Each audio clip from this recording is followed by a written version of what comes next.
Bienvenue à tous pour cette web-conférence consacrée à la découverte de l'association Entourage, qui depuis sa création en 2016 mobilise les habitants de quartiers pour créer du lien social avec les personnes SDF. Alors nous sommes en compagnie de Jean-Marc Potvin, bonjour, président et fondateur du réseau Entourage, et d'Elina Dumont, comédienne, chroniqueuse sur RMC et missionnée par la région Île-de-France pour travailler sur le rapport Femmes à la rue. Tout à fait. Bonjour Elina. Bonjour.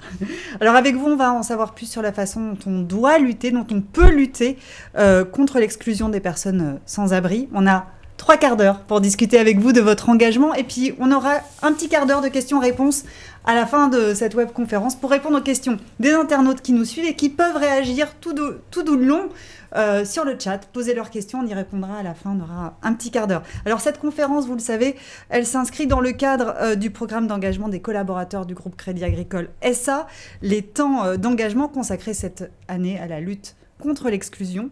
Le groupe Crédit Agricole a choisi de mettre à l'honneur 3 associations partenaires qui font de ce combat leur mission quotidienne, d'autant plus nécessaire avec la crise sanitaire actuelle. Alors, chacune d'entre elles va proposer aux collaborateurs des temps d'engagement tout au long du mois de décembre qui peuvent se décliner sous le format de webconférences, d'ateliers en ligne, de mobilisation à distance. Avec nous, nous avons Catherine Langlois, responsable mécénat de Crédit Agricole SA. Bonjour Vanessa. Bonjour Catherine. Et bonjour à tous. Bonjour Catherine. Catherine, vous allez nous parler de ce programme cher au Crédit Agricole, mais avant toute chose, est-ce que vous pouvez nous raconter la genèse de votre collaboration en fait, avec l'association Entourage et pourquoi vous avez choisi de la soutenir et de la mettre à l'honneur aujourd'hui? Alors, pourquoi soutenir Entourage? En fait, le Crédit Agricole a la volonté de participer à la construction d'une société plus inclusive. Le Crédit Agricole l'a exprimé dans sa raison d'être. Et le soutien à Entourage s'inscrit vraiment dans la démarche et va jusqu'au bout de cette démarche d'inclusion. Bon, pourquoi Entourage? Entourage parce que la mission en elle-même représente une urgence sociale, une réalité économique. On sait qu'on voit des travailleurs dormir dans la rue. Il y a une urgence sociale et Entourage y répond. En tout cas, il répond oui intelligemment et d'une manière assez originale en rappelant l'importance du lien humain, de l'accompagnement humain. Alors, en fait, derrière le soutien du Crédit Agricole, vous avez 3 entités qui soutiennent cette association. Crédit Agricole SA, le Crédit Agricole Centre-Est, qui a soutenu le développement de l'antenne régionale à Lyon, et puis Nord-de-France, le Crédit Agricole Nord-de-France, qui a soutenu le développement et qui soutient le développement de l'antenne à Lille. C'est un soutien financier, mais c'est aussi un soutien, on va dire, en compétences. C'est-à-dire que nous publions régulièrement et nous faisons des appels à candidature auprès des collaborateurs du groupe. Et ces temps contre l'exclusion, sont des temps où on va présenter, on va y revenir en fin de conférence, des formats d'engagement. Et on sait qu'il y a un très, très bon ressenti. J'ajouterai simplement une chose. On a construit en fait des actions sur mesure avec les collaborateurs et Entourage dans le cadre de ce programme d'engagement, et notamment un déjeuner solidaire qui se tient sur le campus Evergreen, qui s'est tenu, qui va reprendre. Nous croisons les doigts. Voilà. Merci Catherine. Alors, Entourage, Jean-Marc, on va découvrir avec vous cette association. Vous l'avez fondée pour venir en aide et pour aider les personnes sans abri à se réinsérer. Est-ce que vous pouvez nous raconter un petit peu concrètement comment ça marche, Entourage? Oui, et puis tout d'abord un immense merci quand même à vous et au Crédit Agricole pour ce soutien, parce que pour nous c'est vraiment important. On pense que c'est le rôle de chacun dans la société, à la fois les voisins mais aussi les entreprises. Et donc nous on kiffe de pouvoir travailler comme ça avec des belles entreprises comme la vôtre. La jeunesse d'Entourage, c'est des rencontres avec des hommes et des femmes que j'avais pu faire il y a quelques années quand je travaillais en entreprise. Et ces rencontres avec des personnes sans abri m'ont bouleversé. Parce que moi, j'avais en tête qu'elles ont besoin de 2 €, d'un sandwich ou d'une couverture. Et en fait, ces personnes me disaient je vois passer 3000 personnes, il y en a 2 qui me disent bonjour. Ou j'ai pas de prénom. Ou je suis invisible pour les gens, on me voit pas. Et donc, ces gens exprimaient une immense souffrance de l'isolement, de l'invisibilité. Et c'est quelque chose dont on n'a pas conscience en tant que voisin. Et du coup, l'idée d'Entourage, ça a été de faire participer les habitants, donc à la fois les voisins et aussi les collaborateurs des entreprises dans les villes, à recréer du lien avec et pour ces personnes en situation d'exclusion. Voilà. Et on fait ça au moyen d'une application mobile. Donc il y a une appli qui s'appelle Entourage, que vous pouvez télécharger, et dans laquelle on va créer des rencontres entre les voisins avec et sans abri. Et au-delà de l'application mobile, on a développé tout un dispositif dont on va peut-être parler ici, mais des dispositifs de sensibilisation, des dispositifs de pédagogie, des moments de convivialité pour faire vivre des rencontres entre les personnes exclues et des personnes incluses, appelons-les comme ça. Donc aujourd'hui, on a 125 000 personnes dans le réseau Entourage, qui est très actif sur Paris, le 92, Lille, Rennes, Lyon. Et on espère pouvoir étendre nos actions un petit peu partout dans les mois et dans les années qui viennent. Alors, Entourage en images, ça donne quoi? On a une petite vidéo à vous montrer. Tiens, c'est le mec qui est toujours là. Ça fait 10 jours qu'il a les mêmes fringues. J'aurais aimé lui parler un peu. C'est trop nul, je sais même pas quoi lui dire. J'ai des vêtements à lui donner, mais je sais pas comment l'aborder. Si je lui fais un sourire, il va penser que j'ai pitié de lui. Ou que je le drague. Pascal ne sait pas qu'au fond de vous, vous aimeriez lui parler. Et comme vous, il ne sait pas non plus qu'autour de lui, il y a des professionnels de santé, des bénévoles et de simples particuliers, tous engagés dans un réseau solidaire, le réseau Entourage. L'application Entourage est là pour vous aider à franchir le pas et à échanger avec les personnes de la rue. Ainsi, vous jouez un rôle majeur en mettant en contact les personnes bienveillantes du réseau et celles et ceux qui, comme Pascal, sont pris dans la spirale de leur isolement. Cela vous donnera l'occasion de faire le premier pas, d'engager la conversation, de partager un moment, lui faire soigner son mal de dents, mettre ses bagages en sécurité ou tout simplement lui permettre de profiter d'un repas chaud. Avec l'application Entourage, vous savez que vous n'êtes pas seul, et les personnes de la rue ne le sont pas non plus.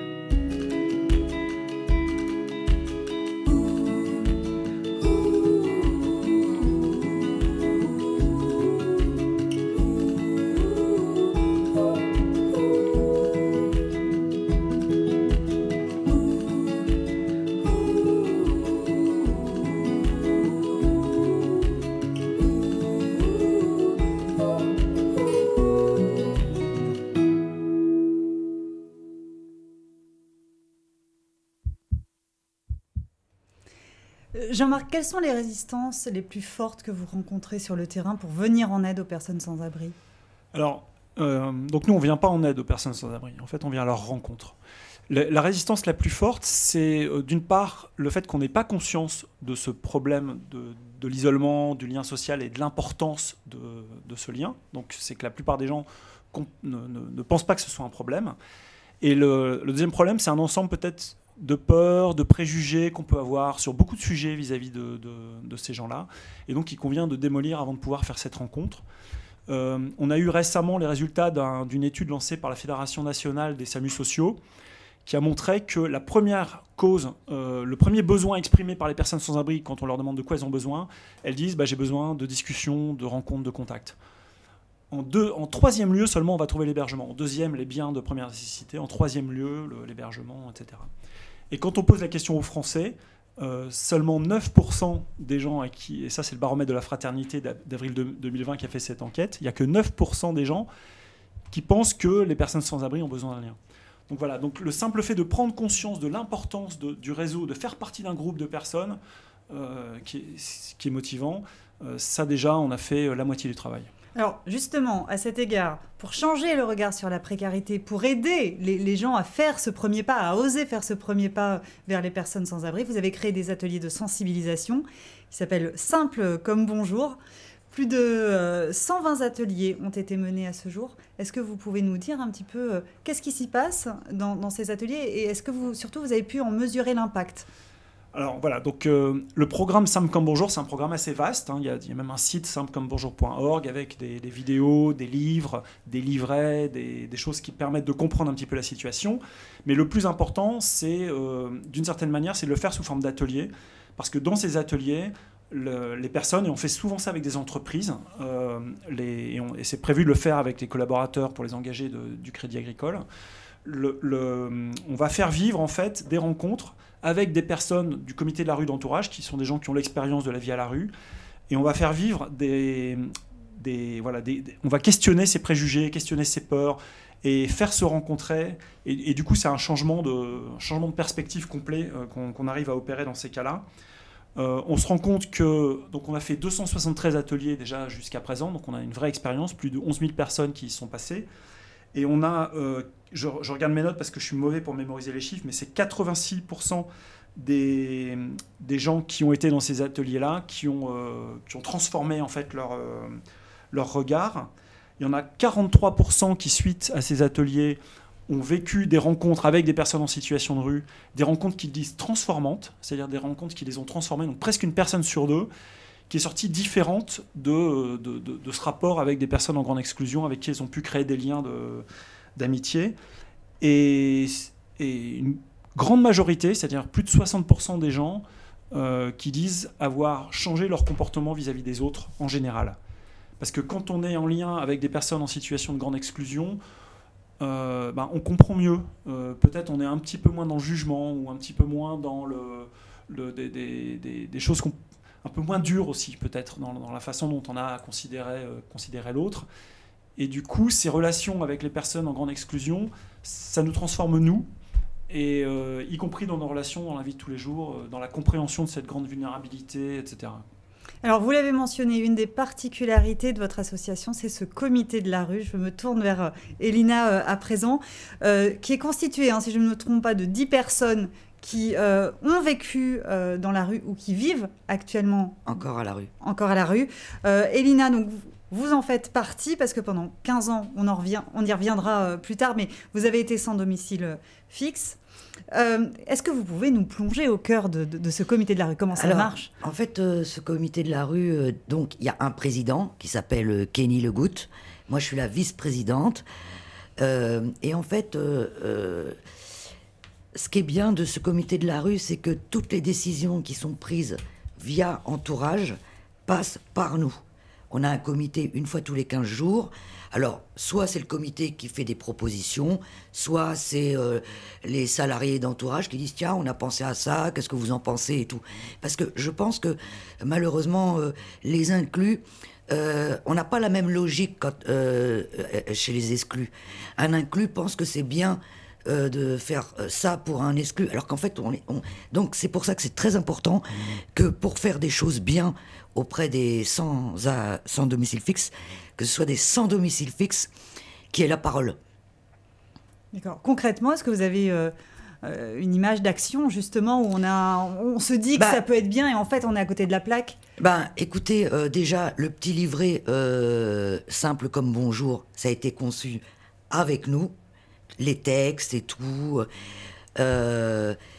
les sensibilisations.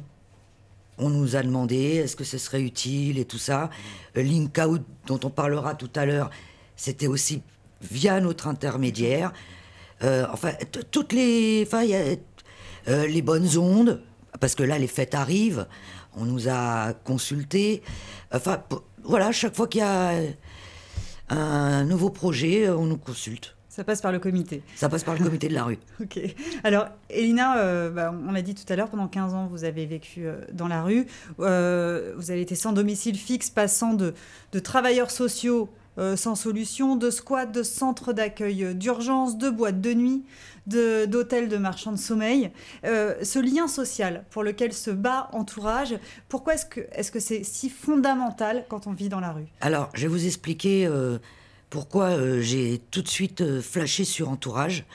C'est tout simplement que moi, à 18 ans, je me suis retrouvée à la rue en tant que pupille de l'État, puisque j'étais à la DAS, aujourd'hui on dit aide sociale à l'enfance. Et en fait, pendant plus de 15 ans, j'ai tourné dans cette espèce de cercle vicieux du système social en France, parce qu'il existe, mais malheureusement, il ne fonctionne pas très bien. Et en fait, au bout de 15 ans, j'étais toujours à la rue. Et puis, heureusement pour moi, j'ai rencontré des personnes qui m'ont tendu la main et qui m'ont aidé. Et le jour où j'ai découvert le projet de Jean-Marc, j'ai dit, mais c'est exactement ça qu'il faut faire. Parce que moi, c'est Marie Desplechin, c'est une boulangère qui me disait, écoute, si tu veux, je connais une dame qui cherche quelqu'un pour faire du babysitting. Tiens, je connais quelqu'un qui s'en va en vacances, si tu peux s'occuper des chiens, des chats, des plantes. Et ça m'a tout de suite parlé, Entourage. Parce que entourage, c'est du lien humain. C'est pas de l'administration. Il faut être dans des cases. Et si vous n'êtes pas dans la bonne case, vous retournez dehors. Vous voyez ce que je veux dire ? Et tant qu'on passera par du lien humain comme entourage, on y arrivera. Et d'ailleurs, entourage, moi je peux le dire, l'a prouvé. Il y a plein de personnes à entourage qui aujourd'hui ont un logement ou un travail via le lien social, via les riverains, via des soirées qui ont existé, et grâce aux rencontres, tout simplement. C'est ce qui vous a manqué le plus, vous, dans la rue ? Dans la rue, moi j'ai fait beaucoup de rencontres, mais dans la rue, c'est propice à tous les vices, quoi. C'est pour ça que je suis tombée dans le crack, dans l'alcoolisme, enfin la totale, quoi. Bref. Moi, la chance que j'ai, je suis une fille qui a toujours beaucoup parlé. Donc voilà, je peux pas dire que j'ai souffert de solitude. Mais malheureusement, la majorité des sans-abri se sentent bien seuls, quoi. Ouais, voilà, ils se sentent bien seuls, ouais. Alors on parle de réseau, on parle d'être entouré, justement. Donner un réseau à ceux qui n'en ont pas, c'est l'autre vocation d'entourage. L'autre ambition, ça part d'un constat simple, hein, Jean-Marc, si je ne me trompe pas, c'est que quand on est dans la rue, on est invisible. Et quand on veut trouver un job, quand on est invisible, c'est juste une mission impossible. C'est pour ça que vous avez créé un réseau à part qui s'appelle Linked Out, qu'on a pu voir sur les couleurs d'un bateau au départ du Vendée Globe, le bateau de Thomas Ruyant. Avant de découvrir Linked Out, on va voir une petite vidéo justement de ce départ du Vendée Globe. Ils ont choisi de s'isoler, loin de tout, de repousser leurs limites, se battre contre vents et marées, se battre pour être le premier. Pour Thomas, c'est un choix. Pour d'autres, ça ne l'est pas. Partagez votre réseau avec ceux qui n'en ont pas. Dès maintenant et pendant tout le Vendée Globe, rejoignez la course au changement en partageant leur CV sur linkedout.fr. Alors vous êtes parti dans une course au changement qui est un pari sur l'insertion des personnes isolées à travers la création de ce réseau Linked Out. Voilà, mais c'est très cohérent et c'est dans la continuité d'entourage. Parce qu'en fait, d'une certaine manière, Linked Out, c'est un fruit d'entourage et c'est un fruit de cette communauté qui entoure ces personnes en exclusion. On a fait ce constat à force de côtoyer des personnes en situation de rue ou des personnes en situation d'exclusion, notamment au sein de notre comité de la rue. Et on s'est rendu compte qu'un certain nombre de ces personnes avaient complètement les capacités pour travailler, l'expérience pour travailler, les talents, l'envie, la motivation. Pas tout le monde, mais en tout cas un certain nombre d'entre elles. Et qu'aujourd'hui, c'est une grande injustice parce que je pense qu'on le sait tous ici autour de la table et vous qui nous écoutez pareil, pour trouver du boulot, il faut du réseau. Il faut des gens qui vont vous recommander, qui vont vous aiguiller, qui vont peut-être vous encourager ou vous conseiller, etc. Et quand on est tout seul, c'est extrêmement difficile. Et l'exemple de Kenny, qui est donc également le président de notre comité de la rue, Kenny, je l'avais rencontré il y a un peu plus de 3 ans maintenant, un homme d'une trentaine d'années, même histoire qu'Elina, c'est-à-dire qu'il s'est retrouvé aux sorties de la DAS ou de l'aide sociale à l'enfance à la rue à 18 ans, voire même un peu avant pour lui parce qu'il fuguait. Et Kenny, à 30 ans, qui disait « Mais moi, j'ai envie de payer des impôts un jour. » Il dit « Vous tous, là, les inclus, vous essayez de payer moins d'impôts. Moi, je rêve de payer des impôts parce que ça veut dire qu'à ce moment-là, je participe. » Et donc, avec Kenny, on a refait son CV, on a insisté un peu sur les soft skills, comme on dit, pardon pour le mot anglais, mais sur le côté comportemental, les attributs, un peu, ses qualités d'homme, quoi. Hein. Et j'ai posté son CV sur mon compte, sur un de mes réseaux sociaux, donc sur Facebook, en disant au réseau, aidez-moi, il faut qu'on trouve un boulot à Kenny, pour Kenny. Et là, le soir même, j'ai eu 200 partages du CV de Kenny, donc les gens ont joué le jeu. Et j'ai eu une chef d'entreprise qui m'a appelé en me disant « Est-ce que Kenny peut faire tel type de travail ?» Donc là, je l'ai recommandé. Et il signait un CDI moins de 2 mois après. Et là, ça fait 2 ans, jour pour jour, parce que c'était en novembre il y a 2 ans. Et Kenny bosse toujours. Et du coup, on a eu l'idée de créer Linked Out, ce qu'on a expérimenté l'an dernier avec une première promo d'une 15aine de personnes, où on a fait une plateforme où on appelle le grand public à partager les CV. Donc on a testé avec une 15aine de candidats. Et ça a été incroyable, c'est-à-dire qu'on a eu des centaines de milliers de partages de CV. Donc les gens allaient sur le linkedout.fr et donnaient de la visibilité. Ils offraient leur réseau en fait à nos candidats. On a reçu des centaines d'offres d'emploi d'entreprise. Donc en fait, pour 15 candidats, ils ont même eu le choix en fait. Et en moins de 3 mois, on avait 11 candidats sur les 15 qui étaient en poste. Donc c'était une très belle expérimentation. Et on a décidé de passer ça à l'échelle en 2020. On a été un petit peu retardé avec la crise sanitaire, mais aujourd'hui, on a 80 candidats qui donc ont démarré leur recherche. Alors c'est une des raisons du bateau sur le Vendée Globe, c'est pour quelque part donner un gros coup de projecteur, pour appeler les entreprises à recruter nos candidats et pour appeler le grand public à partager les CV.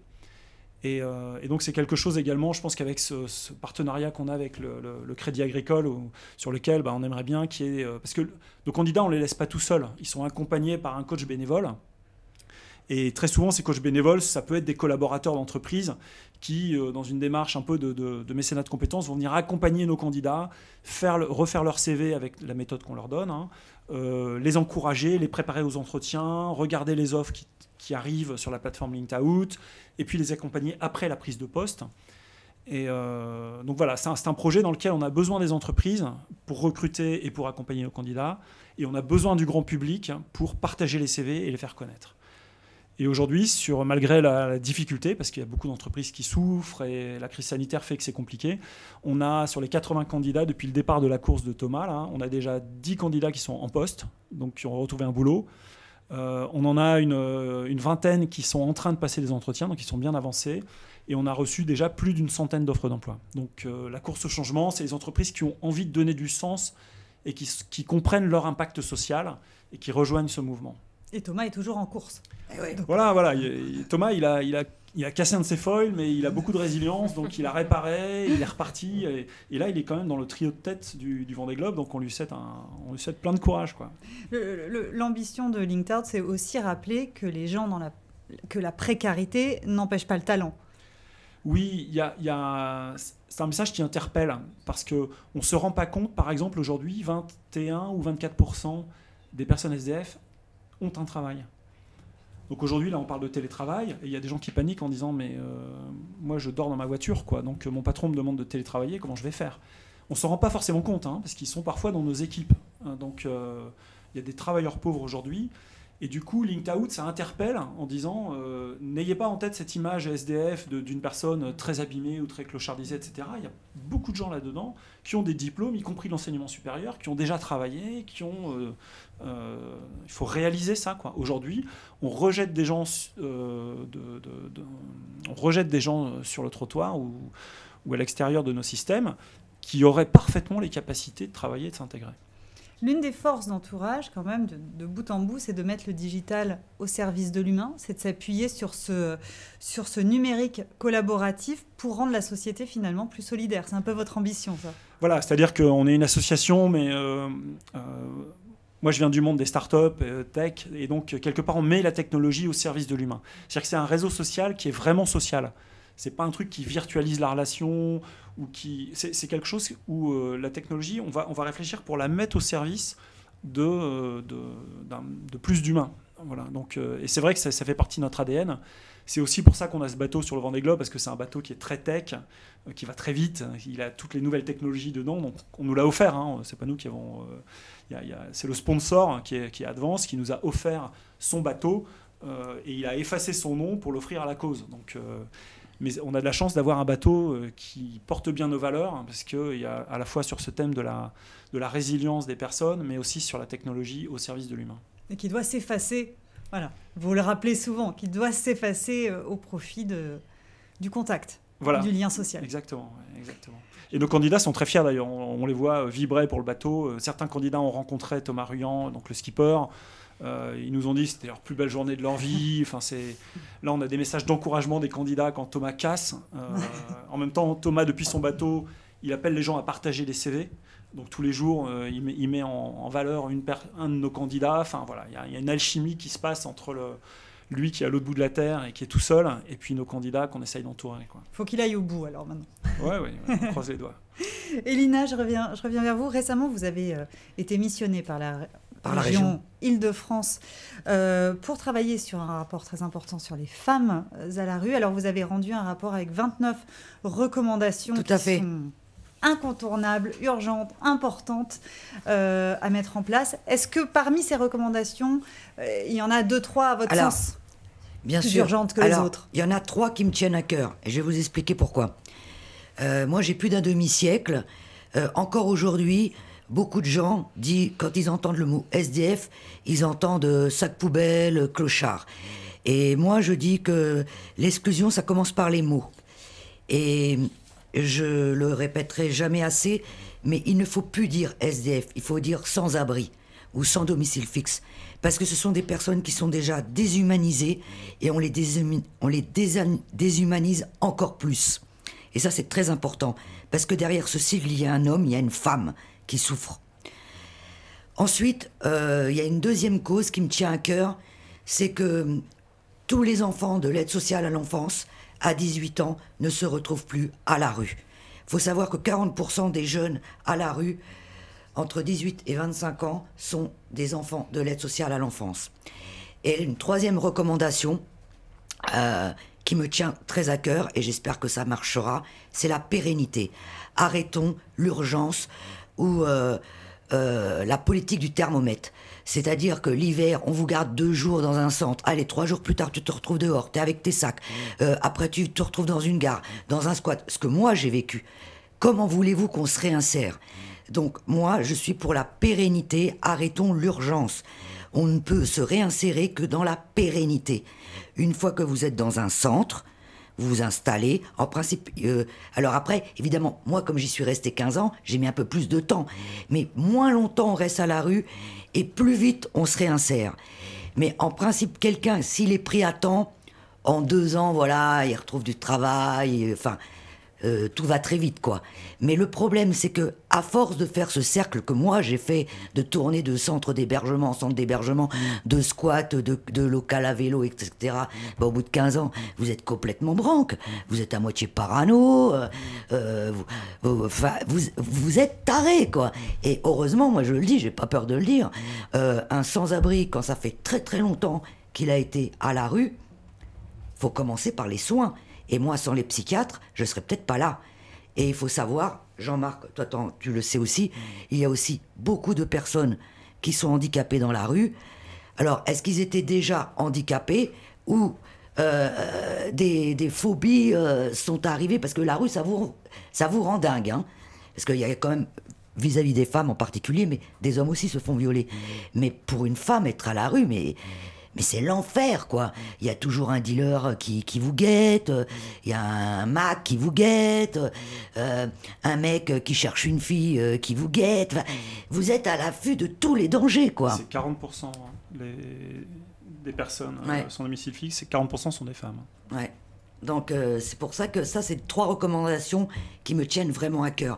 Mais le jour où on sera dans la pérennité, je suis sûre qu'on sauvera beaucoup de monde. La réalité des femmes à la rue est extrêmement différente de celle des hommes. Alors, bien sûr qu'elle est différente, tout simplement parce qu'une femme, déjà, sur un plan hygiénique, tous les mois, elle a ses règles, elle a besoin d'aller voir un docteur... même pour faire, comment on appelle ça, une mammographie. Bon, je vous cache pas, dans la rue, son corps, on l'oublie. Hein. Vous verrez jamais une sans-abri en jupette et en short. Hein. En principe, même, tu te rappelles, Jean-Marc, on avait même connu une fille qui s'était rasé la tête pour ressembler à un homme. Tu te rappelles d'elle? Et moi, par exemple, personnellement, je suis quand même tombée 2 fois enceinte dans la rue, quoi. Donc, ce qui est grave, et je savais même pas qu'un gynécose existait. Je vous raconte, vous voyez où j'en étais, quoi. Une fois, je me suis retrouvée à l'hôpital parce que... Enfin, je savais pas que j'étais malade, mais j'étais en train de perdre mon rein droit. Donc, et vous verrez toujours un homme dans la rue, allongé sur un comment dire, dans une tente ou sur une couette, enfin un duvet. Ça, vous ne le verrez jamais chez les femmes. Parce que dans la rue, une femme qui s'allonge comme ça, à moins qu'elle soit complètement... clochardisée à un tel point qu'elle n'ait même plus conscience du danger. Mais attendez, vous vous faites violer à tout bout de champ, quoi. C'est pour ça que les femmes se cachent, et particulièrement dans les parkings, sous les Porsche. Malheureusement, des fois, c'est dur à dire, mais je suis obligé de le dire parce que moi-même, je le sais. Des fois, elle se marie avec un homme, pas parce qu'elle soit amoureuse, c'est juste parce que, bon, voilà, on est au chaud. Moi-même, j'ai couché avec des hommes, pas parce que j'étais amoureuse, mais c'est parce que, voilà, pendant ce temps-là, j'étais au chaud. Enfin, c'est quand même très compliqué, hein. Et je peux vous assurer qu'aujourd'hui, même si physiquement, j'ai pas l'air comme ça, mais voilà, je suis abîmée de l'intérieur à vie. Je ne suis jamais tombée amoureuse. Je n'ai absolument pas confiance dans les hommes. Je n'aime pas qu'on me touche, j'aime pas qu'on m'embrasse. Enfin, j'ai développé des phobies, l'agoraphobie, la claustrophobie. J'ai des médicaments pour des crises de panique. Enfin, vous voyez, quand même, on développe des choses. Faut pas croire qu'on sort de la rue et hop, ça y est, tout va bien. Et je continue d'ailleurs d'aller voir l'addictologue, d'aller voir mon psychiatre, parce que à vie, de toute façon, le traumatisme sera en moi. Donc vous comprenez que quand même, être à la rue, c'est violent, quoi. Vous le dites, on les voit moins que les hommes à la rue. Hein, elles se cachent. Oui. C'est vraiment la sensation qu'on a. C'est vrai qu'on voit très peu de femmes dans la rue par rapport aux hommes. Alors, il y a aussi une autre raison, c'est qu'il y a des femmes qui ont des enfants. Et en France, si l'aide sociale à l'enfance ou la police ou je sais pas qui voit une femme avec enfant à la rue, on va lui retirer. Donc c'est un danger pour la femme. Et les femmes, elles aiment leurs enfants. Des fois, il y a des femmes, elles ont juste besoin d'un toit. Et elle a l'idée qu'on leur retire leurs enfants, bah, elles se cachent comme ça. Moi, je connais des enfants qui vivent sous une tente à Vincennes et tous les matins vont à l'école. Non mais ça, vous vous rendez compte, on en est, quoi. C'est très grave. Et là, en plus, avec la crise économique et le Covid, hein, je peux vous assurer que là, plus que jamais, notre société se sent très concernée par rapport aux sans-abri. Alors, vous avez rendu votre rapport à Valérie Pécresse. Est-ce que vous avez déjà des retours sur ce rapport, des mobilisations, des envies, oui. Oui, alors j'ai énormément de retours. Il y a énormément d'associations qui veulent me... Mais par exemple, au Captif Libération, qui sont en train de monter un projet pour femmes. Avec la région, on vient d'ouvrir un hôtel dans le 17e, mais pérenne, hein, je parle toujours pérenne, pas qui va fermer dans 3 mois. Oui, il y a beaucoup d'associations. Il y a l'association Sœur Emmanuel aussi, qui m'a demandé de travailler avec eux, de réfléchir. Oh non, mais j'en ai. Bah, il y a Entourage, hein, toujours, que je suis pas prêt de lâcher. Et il y a... non, il y a pas mal de... Il y a Aurore, il y a beaucoup d'associations. Et puis moi, on me la fait pas. Parce que moi, les associations, je les connais par cœur, à l'endroit et à l'envers. Donc on me la fait pas. Et toutes ces mobilisations sont nées grâce au rapport que vous avez Eh ben rendu ? oui, c'est suite au rapport, parce qu'évidemment, il a été médiatisé. Donc je suis passée sur différentes... Puis il y a eu une conférence de presse aussi. Donc, et moi, j'ai un franc-parler, hein, je suis pas une technocrate. Donc, suite à ce rapport, il y a énormément de gens. Ben, pour vous dire, là, à l'instant, juste avant l'émission, il y a une journaliste canadienne en France qui veut me rencontrer pour réfléchir sur le sans-abrisme des femmes. C'est incroyable quand même, du Canada. Pour vous dire. C'est une bonne nouvelle. Voilà. Je vous pose la question à tous les deux. Est-ce que, alors on vient d'en parler un petit peu, mais est-ce que vous voyez les choses réellement changer depuis quelques années dans le cœur des hommes et dans leurs actions vis-à-vis des personnes sans abri ? Nous, à la petite échelle d'Entourage, on voit des personnes en situation de rue vraiment se transformer. On a fait une mesure d'impact sur nos utilisateurs, qui sont les personnes sans domicile qui utilisent Entourage. Et il y en a 66% qui disent se sentir faire partie d'une communauté. Un tiers d'entre eux se font des amis. Et j'ai en tête une femme justement qui m'a dit « Mais Jean-Marc, tu peux pas savoir le bien que ça fait d'avoir un numéro de téléphone que je peux appeler une personne sur qui compter. D'avoir un numéro de téléphone. » Donc voilà, donc nous on voit les choses évoluer. La crise sanitaire a montré encore plus la justesse de notre position et de notre raison d'être. Parce que je pense ça a mis en exergue le problème de l'isolement au-delà même des personnes sans domicile fixe. C'est-à-dire qu'on s'est rendu compte que le problème de l'isolement était un problème majeur dans notre pays. D'accord ? Donc on parle de 9 millions de personnes en situation d'isolement. Et je crois que c'est 6 millions de personnes qui ont moins de 3 conversations par an. Par an de conversations en France. 10%. Donc c'est un chiffre qui est absolument phénoménal. Et du coup, on se dit que la prise de conscience qui est en train de naître dans le pays est une bonne chose parce que ça devrait permettre de faire évoluer les mentalités et de mettre ce sujet du lien social vraiment au cœur de la table et qu'on trouve des solutions ensemble, quoi. Est-ce que c'est ce silence qui rend fou finalement, Elina? Bien sûr que ce silence rend complètement fou. Et pour rejoindre ce que vient de dire Jean-Marc, c'est... Regardez le télétravail. Vous avez vu, et pourtant les gens travaillent, vous avez vu les conséquences que ça a sur le psychisme des gens. Alors imaginez des personnes sans abri dans l'isolement, qui n'ont personne à qui parler. Donc, non mais là je pense que les choses changent. Moi je trouve que les choses changent. Et vous voyez par exemple, je voudrais revenir sur les sensibilisations, parce que ça n'a pas été dit mais c'est très important. Ce qui est bien, à travers nos sensibilisations, moi j'ai rencontré des chefs d'entreprise me dire, je ne vous cache pas qu'on avait peur, hein, parce qu'on arrivait à 4-5, il y avait Kenny, Rachid, Mika, enfin voilà, ils se disaient, oh, putain, il y a 5 SDF qui arrivent. Et en fait, ils se sont aperçus, quand on a raconté notre histoire et tout, qu'on était des gens comme tout le monde. Et en fait, combien de fois, il y en a qui m'ont dit, ça sert à quoi de dire bonjour? Mais quand nous, on leur a expliqué que rien que de nous regarder, dire bonjour, vous avez besoin de quelque chose, là, ils ont réalisé que l'importance que ça avait. Et tout à coup, grâce à ces sensibilisations, comme tu l'as dit tout à l'heure, ils ont eu un autre regard sur les sans-abri, et ils se sont dit, en fait, ça pourrait être nous. Hein, c'est ça, ce qui se passe. Hein. Vous disiez, Elina, vous sentez que les choses changent. Ouais, je le sens, vous moi. Le mesurez à quoi? Je le mesure déjà par rapport à la crise économique et au confinement, parce que vous savez qu'actuellement, il y a quand même beaucoup de gens, malheureusement, qui ont encore un toit, mais qu'on retrouve dans les points de distribution alimentaire via la banque alimentaire ou par diverses associations, alors qu'avant, elles n'en avaient pas besoin. Les gens n'arrivent même plus à s'acheter un paquet de pâtes, quoi.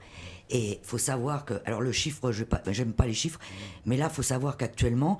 il y a un chiffre qui est sorti, le nombre d'impayés de loyers en HLM a augmenté de dingue et le nombre de RSA a explosé. Donc là, là je sais pas vers quoi on a, mais les gens ont peur. Et puis en plus, ça fait paniquer la crise. Ça, à l'idée de ne plus avoir de logement, vous imaginez, il va y avoir des conséquences psychiatriques, psychologiques. Enfin... et là, je pense que les gens vont avoir un autre regard. Parce que vous savez, moi je connais des gens, ils m'ont dit jamais j'aurais cru me retrouver à République, place de la République à Paris, pour aller chercher des pâtes ou des bananes ou des pommes, avec la honte au ventre. Et là, tout à coup, ils se retrouvent avec des sans-abri qui regardaient de haut avant. Maintenant, ils ne les regardent plus pareil, hein, je vous le dis. Hein. Quel est le geste, vous, le plus fort, le plus beau qu'on ait eu pour vous quand vous étiez dans la rue? Alors là, écoutez, le plus fort, je crois que... évidemment, c'est quand les gens me parlaient. Je crois que, en fait, c'est tous les gens qui m'ont tendu la main à un moment donné. Bon, j'ai fait aussi des mauvaises rencontres, hein, mais le plus...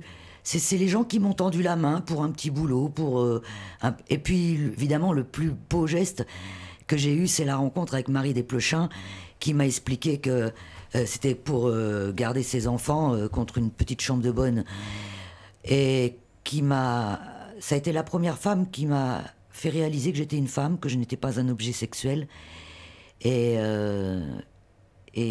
qui est toujours dans ma vie. Et je crois que c'est la plus belle rencontre que j'ai faite dans ma vie. Je sais pas, si je l'avais pas rencontrée, je sais pas si je serais là. Parce que elle a pas eu peur de moi, je sais pas pourquoi. Et justement, entourage, c'est ça le travail d'entourage, c'est de créer du lien avec des gens qui ne se connaissent pas, mais qui vont peut-être devenir amis pour toujours, et peut-être trouver un travail, parce qu'un projet, c'est pas forcément un travail, ça peut être partager un projet de jardin, ça peut être, je sais pas, s'occuper d'animaux, entretenir une maison, enfin, ça peut être plein de choses. Voilà. C'est aller au-delà de la peur, finalement, Jean-Marc. Je pense que la peur, c'est vraiment un truc dont il faut réussir à se débarrasser. Et moi, j'ai réalisé aussi, notamment via le comité de la rue, que ces personnes qu'on croise, elles aussi ont peur de nous. C'est vrai. Donc c'est marrant, quoi. On a chacun ses barrières, chacun ses préjugés. Dans une des sensibilisations qu'on a fait dans un grand groupe d'assurance, une des personnes sans abri du comité de la rue est sortie de ce truc-là en ayant changé son regard sur les assureurs. Non, mais c'est vrai. Parce qu'il s'est dit, mais finalement, c'est des gens sympas.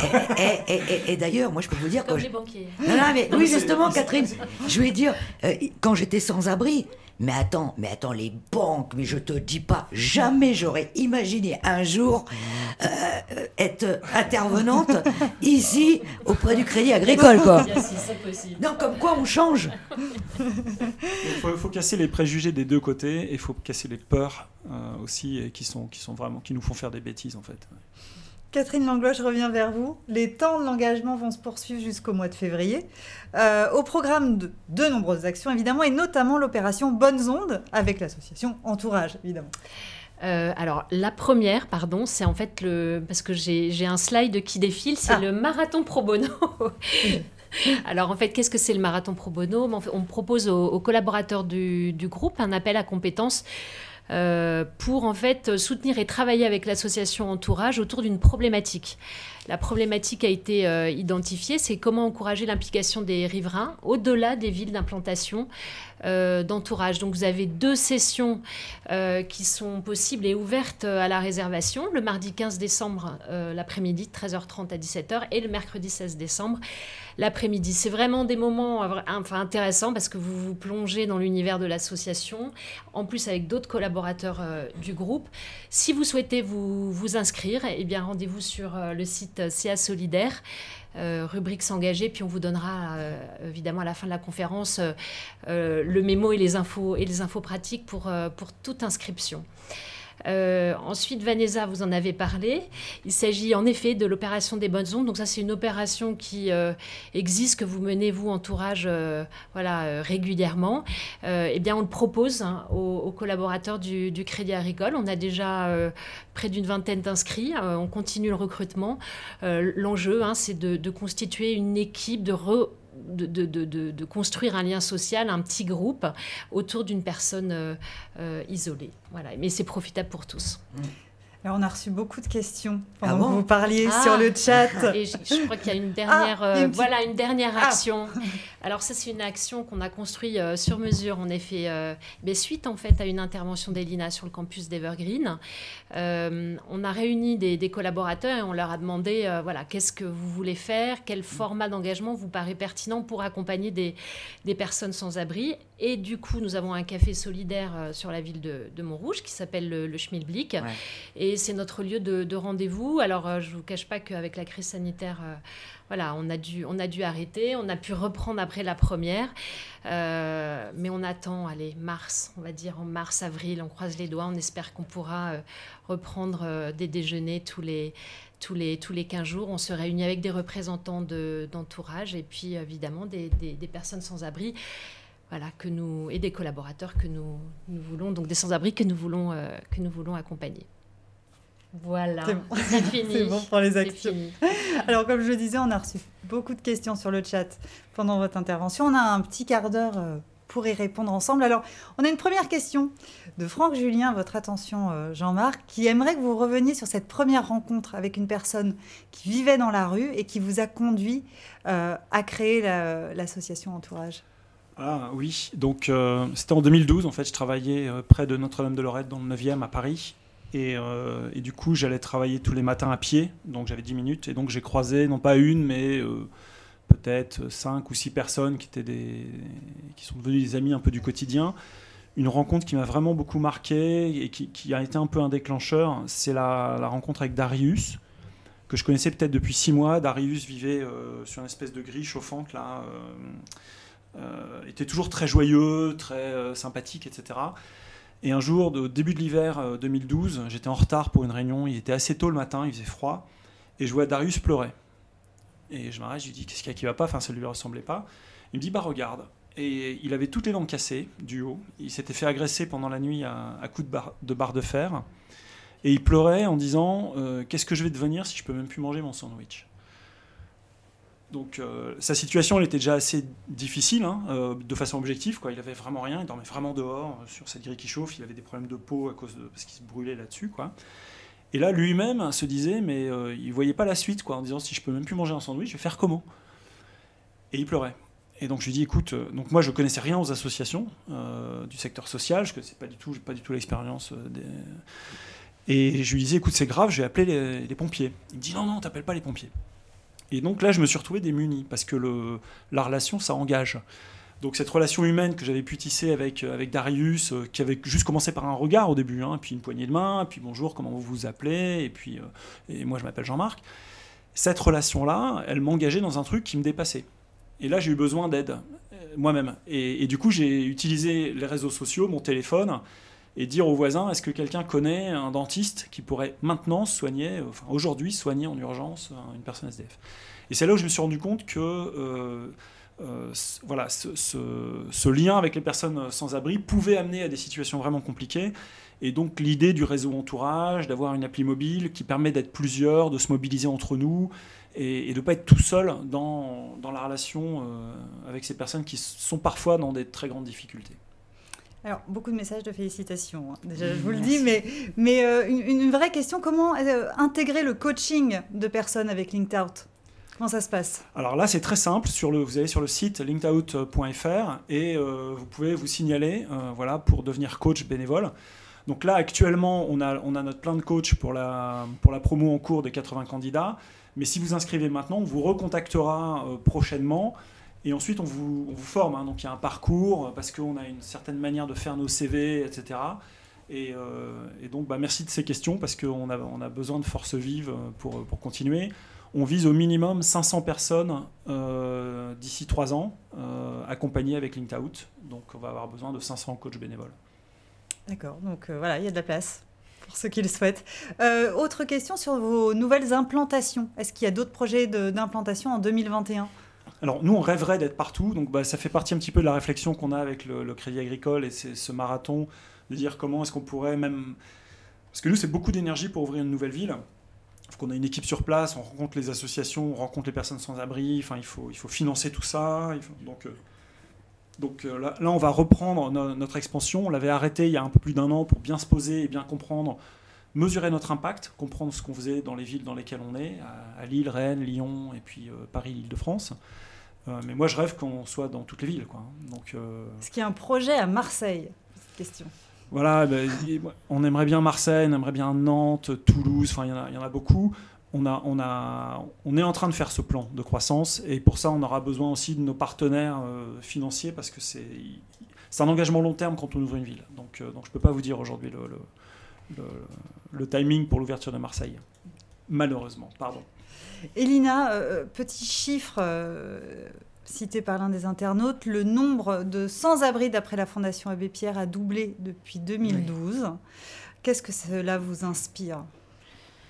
Oui, je l'ai lu, j'ai lu l'article de ATD Quart Monde, c'est ça, hein ? C'est la Fondation Abbé Pierre. Abbé Pierre. Ah oui, c'est la Fondation Abbé Pierre, excusez-moi.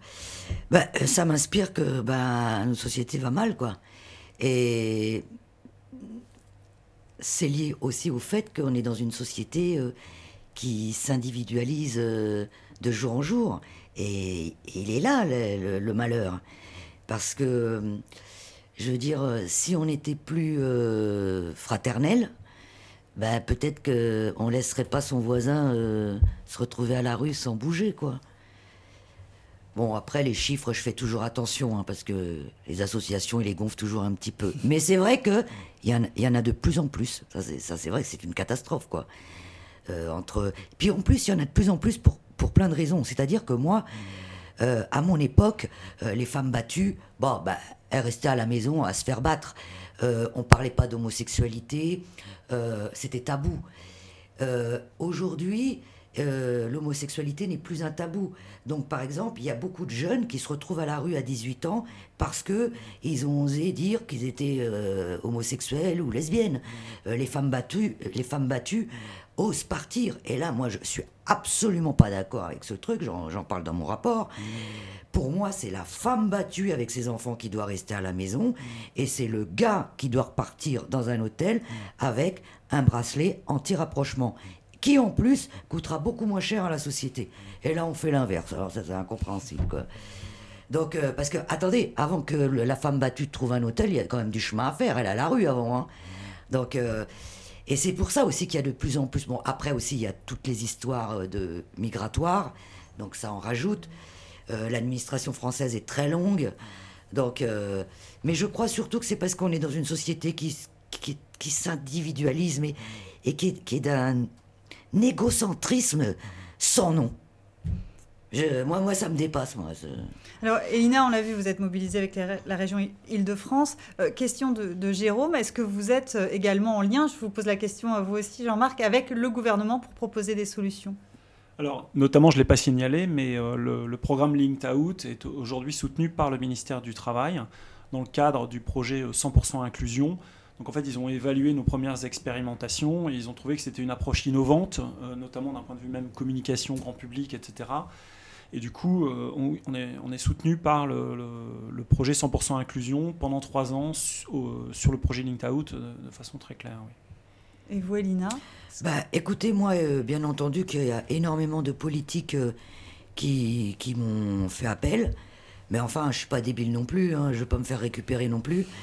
Donc, je suis très clair avec ça. Non, mais vous savez... Bon, enfin, ah oui, c'est vrai, on avait dit qu'on ne parlait pas de politique. Bon, mais en tout cas, voilà. Moi, Madame Pécresse m'a tendu la main au nom de la région. Moi, j'ai dit, écoute, on fait un essai de 3 mois. Si on s'entend bien, on continue. Sinon, on arrête. Et c'est une femme, en fait, qui est très humaine. Et donc, voilà, Mais moi, pour moi, le sans-abrisme n'a pas de parti. Vous vous rendez compte, c'est comme si je rencontrais un gars pour qui je ne suis pas du même bord et que je lui dise « Ah ben non, je ne donne pas à manger. » Vous voyez ce que je veux dire ? En fait, tout le monde doit avoir un toit. Qu'on soit handicapé, qu'on soit toxicomane, qu'on soit alcoolo, qu'on soit... Enfin, quelle que soit la raison, c'est la base. Vous savez, dans la jungle, la première chose qu'ils font, c'est une cabane. Au pôle Nord, c'est un igloo. Et nous, dans notre société de consommation, on laisse les gens dehors, sur des périphes. Enfin, il y a quand même quelque chose qui va pas, quoi. Alors, Bess revient sur l'appli Entourage, justement, pour venir en aide aux sans-abri. Concrètement, comment ça marche ? Comment elle peut l'utiliser si elle va sur l'appli ? Voilà, donc l'appli Entourage, alors elle est utilisée énormément par les personnes sans-abri elles-mêmes. Donc c'est une manière pour elles de trouver de l'aide très souvent matérielle. 87% viennent chercher et trouvent une aide matérielle. Donc il va poster une question sur l'appli en disant bah voilà, on m'a volé mes chaussures cette nuit, est-ce que quelqu'un a une paire de chaussures en 42 ? Et vous allez voir cette demande, vous allez pouvoir lui répondre et vous joindre à son groupe. Et à ce moment-là, peut-être, si vous avez une paire de chaussures en 42, apportez ça à cette personne et à ce moment-là, créer du lien. Il y a une autre manière de fonctionner avec l'appli, c'est que les événements de convivialité organisés par les différentes personnes d'entourage, un peu partout, vont être publiés également. Donc ce sont des événements que vous pouvez rejoindre. Ça peut être un jeu de molki au parc, ça peut être un apéro le soir, ça peut être voilà, des choses comme ça. Et là, vont se rencontrer, donc vous participez à un événement, et vous êtes informé sur l'appli, et dans cet événement, vous allez rencontrer quelqu'un de sympa, vous allez discuter avec lui, vous allez créer un lien avec cette personne, et vous allez vous rendre compte que vous repartez chez vous, et que cette personne, elle repart dormir dehors. Et là, poum, il y a un truc qui se passe dans la tête en disant « mais c'est pas possible ». Donc via l'appli, en fait, on peut vous amener à des événements de convivialité, on peut vous amener à des événements de rencontre avec des personnes en situation de rue, où vous-même, vous pouvez les utiliser. Moi, par exemple, au tout début d'entourage, j'étais en lien avec une personne SDF qui venait de Hongrie, qui était là depuis 3 ans en France, qui ne parlait pas un mot de français, qui ne pouvait pas s'en sortir sans français. Moi, je parle très mal le hongrois, enfin, pas du tout en vrai. Et sur Entourage, j'ai dit, est-ce qu'un voisin pourrait donner quelques rudiments de français, un voisin qui parlerait hongrois? Et ben, une étudiante qui se trouve étudier le hongrois était ravie de venir pratiquer, donc je l'ai présentée. Donc voilà, donc Entourage, on crée du réseau pour des rencontres dans la vraie vie. Donc l'appli est assez... Alors par contre, elle est assez inutile s'il n'y a personne autour de vous qui est Entourage. Donc en fait, c'est pour ça qu'on se déploie dans des villes où là, quand on commence à avoir plusieurs milliers de personnes qui sont vraiment déjà sur l'application, Là, elle trouve bon sens. Voilà. Donc si vous utilisez l'application Entourage aujourd'hui à Montluçon, on aura très peu d'utilisateurs et donc elle sera pour l'instant pas utile. Okay. Petite question de Lilou pour Elina. Oui. Bonjour Lilou. Qui nous dit, on connaît bien Elina maintenant au Crédit Agricole. En tant que comédienne, j'imagine que cette année 2020 a été difficile et qui vous demande comment allez-vous? Eh ben, je vais très bien. Bon, heureusement, j'ai plusieurs activités à mon arc, on va dire, parce que évidemment tous mes spectacles ont été annulés. Mais je travaille pour la région, donc je suis vacataire. Donc j'ai ça, j'ai les grandes gueules. Et puis j'ai 2-3 engagements à droite à gauche qui me permet. Mais moi, de toute façon, moi, je vis avec pas grand-chose. Moi, je vis dans mon petit... J'ai eu mon appartement à 44 ans. Je suis dans mon petit 19 mètres carrés. Je connais tellement l'essentiel de la vie que, vous voyez, aujourd'hui, c'est le Friday, là, comme ils disent. Mais alors, mais j'en ai rien à péter, moi, vous voyez. Moi, du moment que je paye mon loyer, mon portable, vous voyez, je vis très simple. Et je connais trop le goût de la vie pour être malheureuse pour pas grand-chose, quoi. Une petite question de Louis, parce qu'on parlait tout à l'heure des sans-abri qui ont un travail finalement, et oui, de la proportion des sans-abri qui ont un travail. Et Louis demande, ça fait combien de sans-abri en fait? Est-ce qu'on sait combien de sans-abri ont un travail aujourd'hui en France? C'est à peu près 24% de 300 000. Donc voilà, on parle de 70 000 personnes, 75 000 personnes, quoi. Et dont une proportion importante, je crois que c'est à peu près la moitié de ces gens-là en CDI. Ah oui, c'est vrai. Et en plus, il faut savoir qu'on ne connaît pas vraiment les chiffres parce que la plupart des sans-abri qui vivent dans leur voiture, les chefs d'entreprise ne sont souvent pas au courant. C'est pour ça, lorsqu'on faisait des sensibilisations, moi, j'en ai beaucoup parlé de ça, qu'il fallait que le chef d'entreprise puisse entendre ça, qu'un de ses salariés pouvait se retrouver à dormir dans sa voiture le soir. Et comment ils peuvent l'ignorer totalement? Alors dans les grandes structures, oui, mais j'imagine que dans les structures plus petites... On l'ignore. Il y en a probablement dans vos équipes. Moi, je vais vous dire quelque chose. Moi, quand j'étais sans-abri, je levais pas le doigt en disant « Oh, je suis SDF !» Je mentais, hein. Un coup, j'étais secrétaire, un coup, j'étais juriste. Enfin, j'étais tout, mais rien du tout, quoi. Non, en principe, c'est quand même... C'est aussi une dignité, quoi, de dire « Non, faut pas que ça se voit !» Moi, par exemple, j'ai toujours aimé le maquillage. J'étais capable de pas me laver pendant 8 jours, alors j'étais toujours maquillée, quoi. Donc, je pense que... Voilà, c'est normal, on n'a pas envie de le crier haut et fort, quoi. C'est une honte aussi. Enfin... Ah oui. Et puis la société nous le rappelle aussi que c'est une honte. Hein. Oh ben, s'il est sans-abri, qu'est-ce qu'il a fait? Il a dû faire des conneries. Ah tiens, ça doit être un alcoolo. Alors que souvent... Enfin bref, les gens ils portent un jugement assez sévère. Tiens, moi, combien de fois quand j'étais jeune... Parce que moi, c'est-à-dire... Regarde-moi là, celle-là, elle a 2 jambes, 2 bras, la casse levée, se bouger le cul, il y a du travail. Mais en fait, dans ma tête, j'étais trop cassée. Et les gens, ils comprenaient pas pourquoi j'étais sans abri. C'est tout ça qu'il faut prendre en compte. On arrive déjà à la fin de cette webconférence. Merci beaucoup pour tous vos précieux témoignages. Nous avoir invités. Merci, vraiment, oui. On a un petit message avant de partir de Marie-Catherine qui dit juste un message pour vous féliciter. Belle intervention de tous. C'est une belle cause et qui a tellement de sens, surtout en ce moment. Oui, tout à fait. Voilà, qui résume bien la situation. Merci beaucoup. Je ne doute pas que ça aura inspiré énormément les internautes qui vous ont écouté aujourd'hui. Et très belle fin de journée à tous. Au revoir. Merci. Au revoir, merci.